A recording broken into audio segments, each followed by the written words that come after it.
Olá, meu nome é Mara Dioto e esse é o programa Carreiras e Negócios da TV Relacionamento. Você já se perguntou o quanto de perfil competitivo você tem? E o quanto você aplica na sua carreira e na sua vida essa competitividade? Esse é o nosso tema de hoje.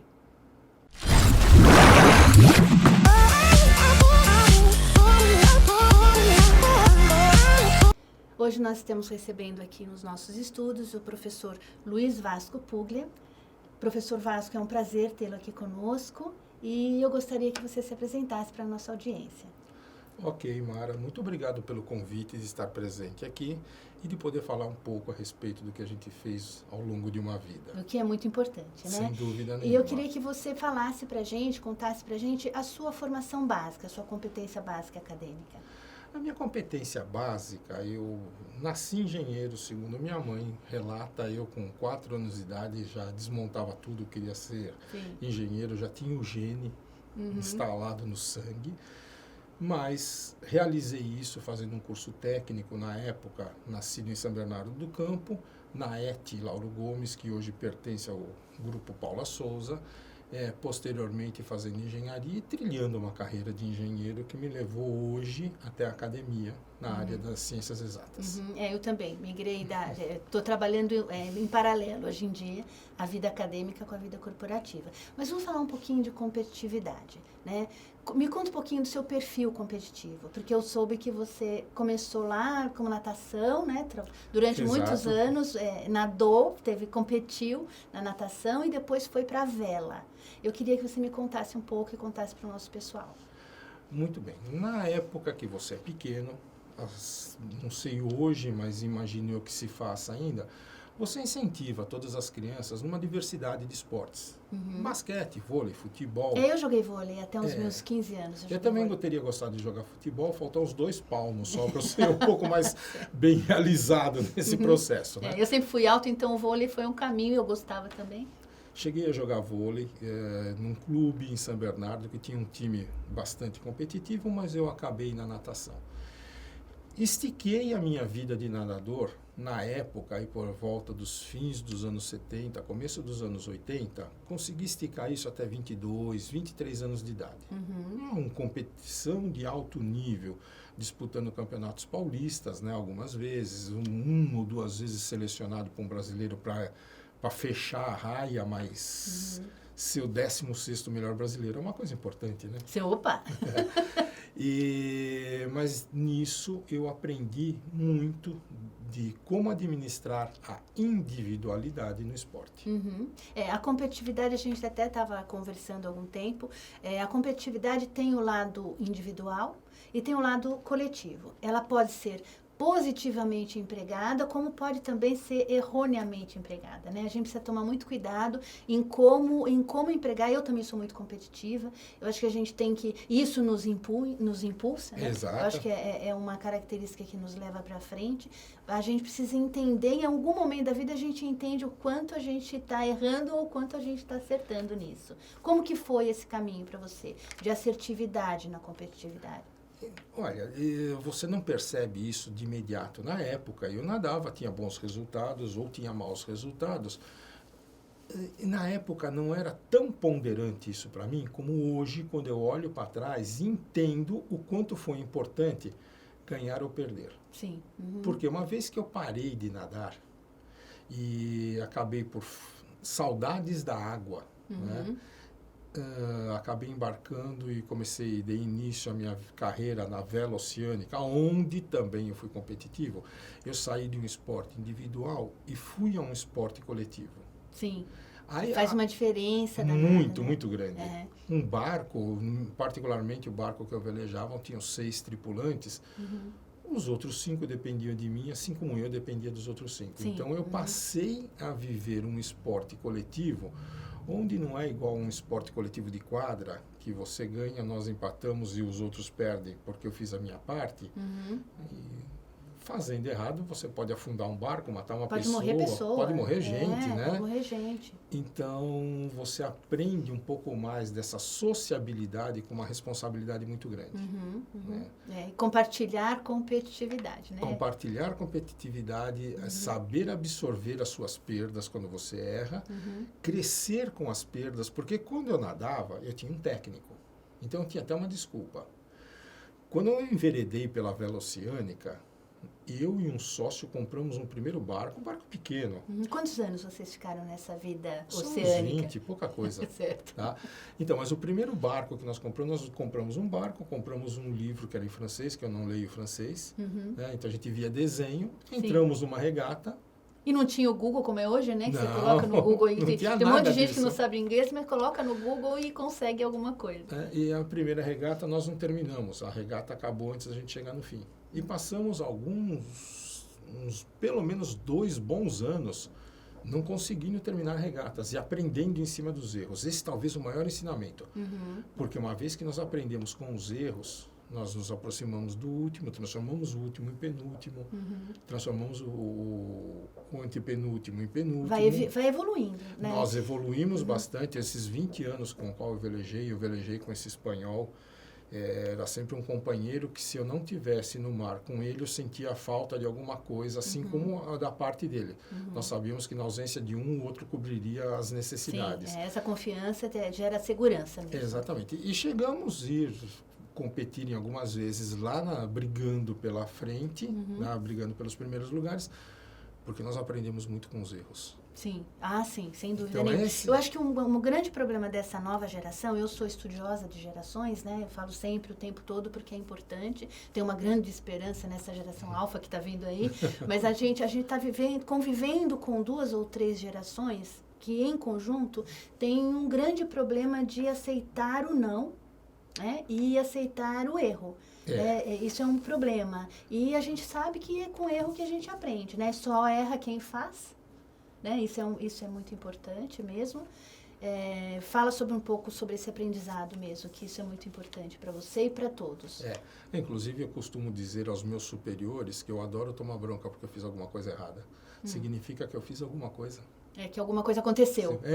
Eu prefiro isso do que tomar uma bronca por não estar fazendo nada. Por não fazer nada e por ser inativo, né? Esperar acontecer e vamos ver o que dá. Sim. E essa parte, e toda essa filosofia de vida fez você migrar para trabalhar com a engenharia mesmo. Você trabalhou mesmo, você trouxe em paralelo a vela, né, a Vela Oceânica, com a sua vida corporativa.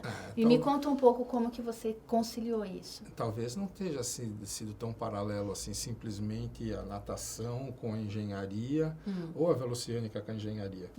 Eu colocaria que foi natação e vela ao longo de uma vida. Ainda hoje eu velejo. 15 dias atrás eu estava em Angra dos Reis correndo. A engenharia em paralelo com a academia, porque eu também sempre dei aula. Tá, é verdade. Tá? Então, na verdade, o que eu busco no meu modus operandi é fazer alguma coisa que me dê prazer. Sim. Tá? Se eu estiver me sentindo assim, com perdão da palavra, me prostituindo por dinheiro, indo para uma empresa, simplesmente para ganhar meu salário e ficar vivo no final do mês, pode ter certeza que no instante em que eu perceber que isso está acontecendo, eu vou me pedir demissão.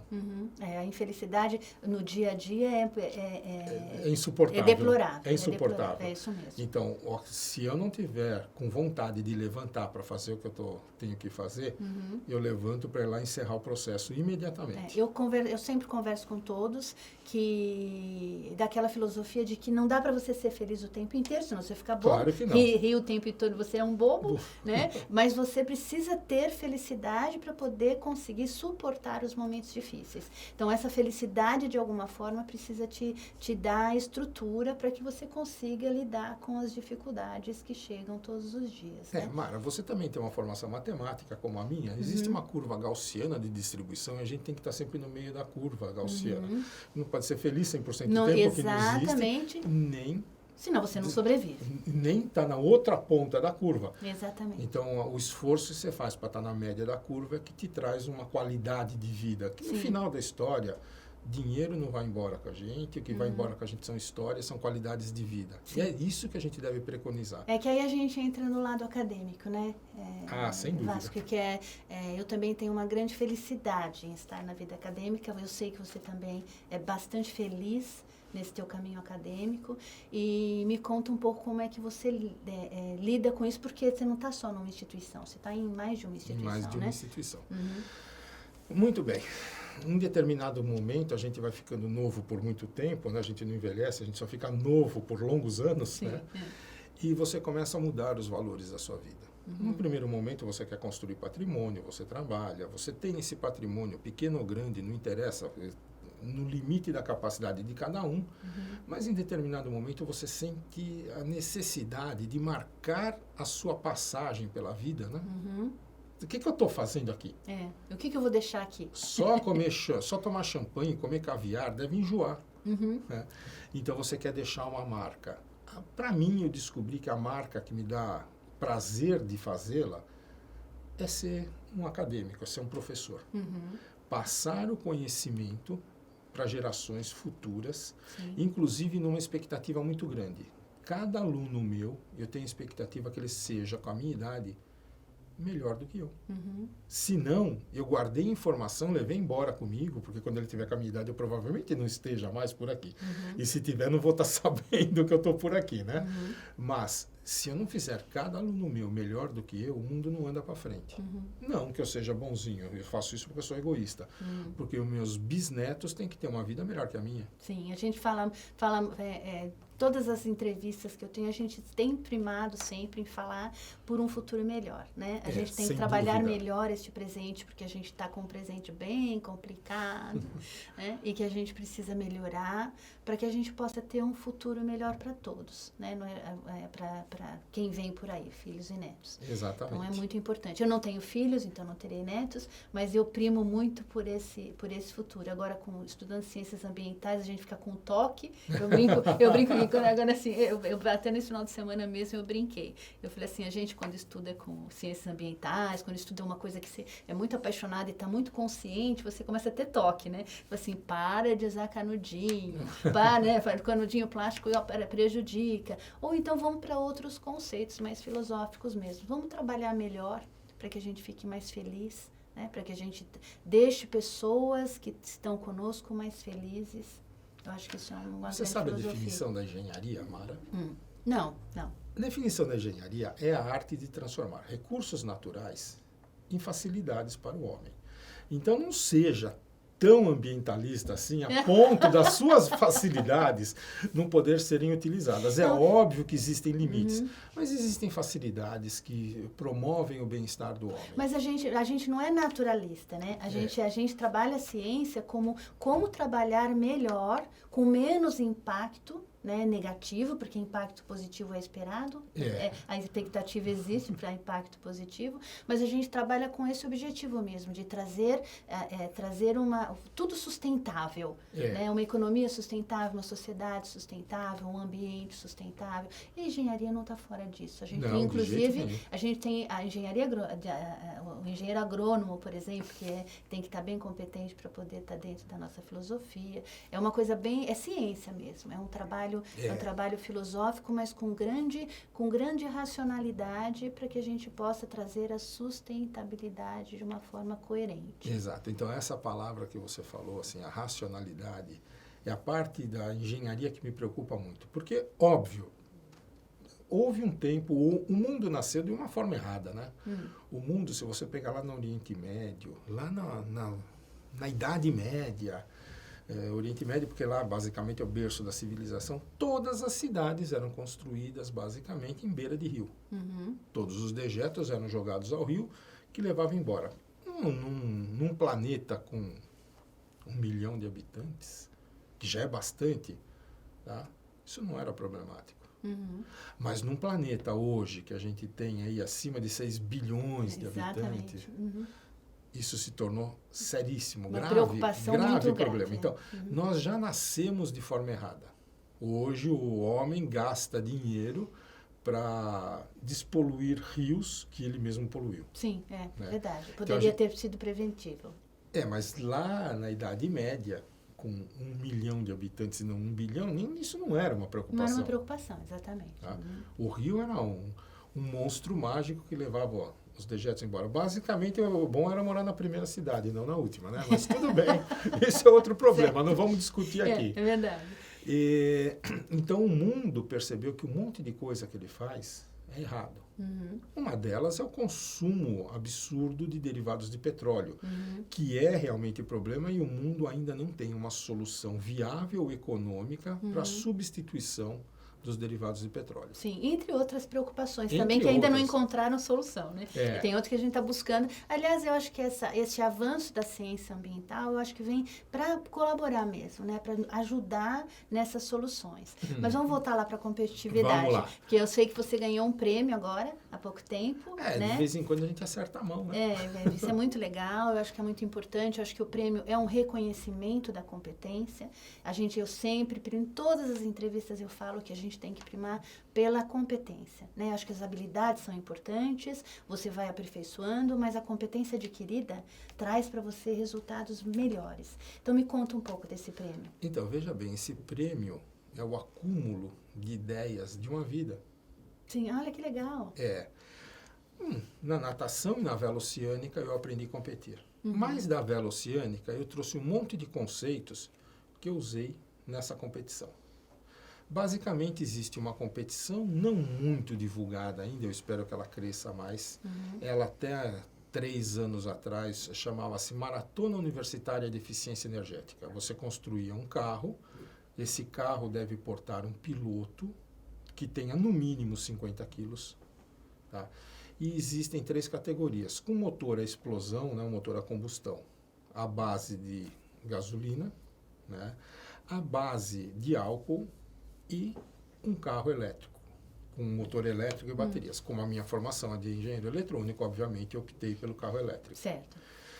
Esse carro, na Maratona de Eficiência Universitária, há 4 anos atrás, eu tive a felicidade de construir um carro desse na FATEC de Santo André, tá? E esse carro recebeu o primeiro lugar. Sim. Foi o primeiro prêmio que você teve nessa competição. Nessa competição. A competição esmoreceu, muito provavelmente ela era patrocinada por alguém com algum poder financeiro e Se esvaiu, que se esvaiu, a crise acertou e essa competição ficou fora do ar por 3 anos. Ai, que pena. É uma competição, sempre foi acadêmica? Sempre foi uma Sempre foi competição acadêmica. Se você não for universitário, você não pode participar dessa competição. Muito bem. O mentor intelectual não era o manager que tinha por trás, mas o mentor intelectual conseguiu 3 anos depois revalidar essa competição, agora com o nome de Grande Prêmio Petrobras de Eficiência Energética. Tá? Fizemos um novo carro, já que o carro da FATEC estava impossibilitado, e eu, numa outra instituição onde eu também dou aula, fizemos um novo carro. Mais ou menos a toque de caixa, sou amigo desse mentor intelectual, ele falou, pelo amor de Deus, eu preciso levantar essa competição, faça um carro. Nós fizemos um carro em 60 dias, sem patrocínio, sem investimento, se cotizando com os alunos. Sim.